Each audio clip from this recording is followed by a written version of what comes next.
How to buy Tether USDT in Canada using Transak. Transak is a popular on-ramp service that allows you to buy various cryptocurrencies, including Tether, directly with fiat currency like Canadian dollars. It is designed for simplicity and integration. First, go directly to the official Transak website.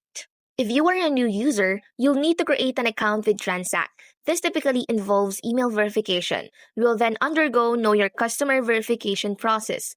This is mandatory for legal compliance. On the Transak interface, first, select USDT as the cryptocurrency you want to buy. Then choose Canadian dollars as your payment currency. Enter the amount of Canadian dollars you want to spend or the amount of USDT you want to receive. Transak will show you the corresponding value. Choose your payment method. Transak supports various payment methods in Canada. Common options usually include debit or credit card, Visa or Mastercard. Lastly, just follow the on-screen instructions specific to your chosen payment method to complete the transaction. Once your payment is confirmed by Transak, they will process the purchase and send the USDT directly to the wallet address you provided.